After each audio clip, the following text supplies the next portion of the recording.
Hey guys, Mutantcowboy here. In this Division 2 video, I'm going to be going over the basics of being a skill build, especially with all the changes that TU8 and Warlords of New York brought. So if you're new to skill builds, hopefully I can help you out there. So starting it off with the four main skill attributes, you have skill damage, which increases the base skill damage that your skills do, skill repair, which increases the amount of healing that all of your skills give to anyone, you have skill haste, which increases the cooldown of all of your skills, and you have status effects, which increase the duration and damage of any status effects that you do. And then we have the skill mods, which can currently roll in skill haste, skill duration, and skill repair. Alright, and taking a quick look at some of the brand sets that are more designed for a healer type skill build, you've got Alp Summit, which comes with skill repair, skill duration, and skill haste for the 3-piece. You've got Murakami, which comes with skill duration, repair skill, and skill damage.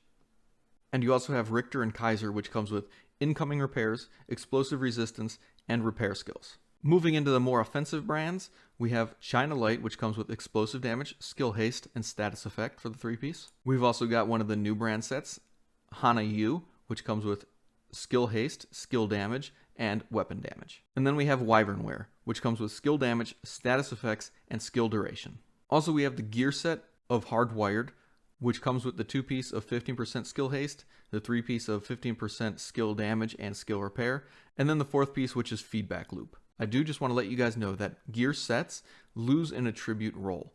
If you have 4 pieces of Hardwired on there, you are losing 4 attributes, which basically means you're losing 40% skill damage, 80% skill repair, 48% skill haste, and 40% status effects. So it's up to you to choose if the 4-piece feedback loop is really worth the kind of attributes that you would actually be losing by using that gear set. All right, and quickly going over some of the talents, one of the good ones is Tag Team. Basically, if you're using a turret or something like that and you're shooting the same target as the turret, you can start reducing your cooldowns. Another one is Kinetic Momentum. Basically, whenever you're actually using your skills, they start actually building up a stack of basically just buffing your healing and buffing your skill damage. You've also got Skilled, which basically has a 25% chance to reset your cooldowns. Another one to consider is Spotter, which basically increases your weapon damage and your skill damage by 15% to any pulsed enemies. Empathic Resolve actually is pretty good for a team build. It basically allows you to buff your team's damage by 3 to 15% and give yourself a small boost in damage. Explosive Delivery is also a good talent, so basically anything that you throw, like a Seeker Mine or a turret, will create an actual grenade-based explosion that you can use to damage enemies very well. Overwatch is also another good team-based talent. If you are a skill user, you usually spend a lot of time in cover. This just allows you to boost your teammates' weapon and skill damage while you're in cover. Intimidate could be good for skill builds, but I'll probably have to get into that in another video. Vanguard, again, also good for shield builds, but I'll probably dive into deeper detail on that later.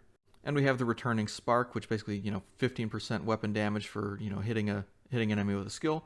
Tamper Proof, which basically is one of the old Hardwire bonuses. Basically, it shocks enemies that get near your deployables. And one of the good new talents, Combined Arms, basically you gain 25% skill damage whenever you shoot an enemy for 3 seconds. And then you've got Energize, which basically just gives you an extra skill tier or allows you to go into overcharge for using a armor kit if you're already at 6 tiers. I think this one's a little bit too gimmicky for me, and I think it's highly overrated. But that's up to you to decide if you actually want to use this one or not. Next you have Calculated, which basically makes kills from cover reduce your skill cooldowns by 10%.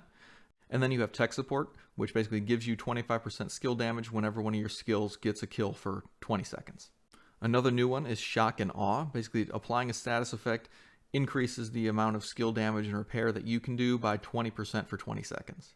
And then we have a really great team-based healing talent, which is Safeguard, which when you're at full armor basically gives you 100% additional skill repair. And then another new talent, Overclock, which I think works really well if you're actually on a team with other skill users because it basically allows you to reduce their cooldowns by 0.2 seconds each second. All right, and then we have Protector, which this one will combine really well with those other 2 shield talents that I was pointing out earlier. And again, I'll go into this more detail in a future video. All right, moving into skill-based weapon talents, we've got Spark, which basically just gives you 20% skill damage for headshots. We've got Perpetuation, which basically gives you 50% status effect damage and duration whenever you get a headshot. So basically the next status effect you apply will get that bonus. And then another strong healing talent, Reformation, which gives you 30% skill repair whenever you get a headshot for 8 seconds. All right, so the last thing I want to talk to you guys about is if you're not a skill build or you don't really use skill builds or you haven't used them much in the past, you might want to actually consider using skill builds with this update. Now, being a skill build doesn't mean that you can't use your weapon. I use my weapon quite regularly. In fact, the only real thing that I actually upgraded from 500 gear all the way to the end were my weapons. I regularly switched out, to the best weapons that I had, just because obviously the old weapons become very, very weak when you deal with these high armor enemies. So I really just needed to upgrade my weapons just to be able to put out that damage to keep firing. I could have just, let my skills do all the work, whatever, but I actually liked doing the damage too. So using skills and weapons in tandem is actually a really good tactic. It basically allowed me to, like I said, beat the entire campaign of Warlords of New York without even upgrading much. I did end up upgrading my holster and my gloves at one point, just because my BTSU gloves were pretty worthless at that point. And the best holster that I actually had on that character had 2 red rolls on it. So it wasn't really even a skill build holster. It just had a skill tier and crit chance, crit damage. So I really wanted to get a actual skill build holster. But besides that, I mean, I pretty much kept going through everything and even completed level 40 challenge missions with 500 gear. So it can be done, and the difficulty can be overcome if you actually use, sound tactics and competently, use your skills.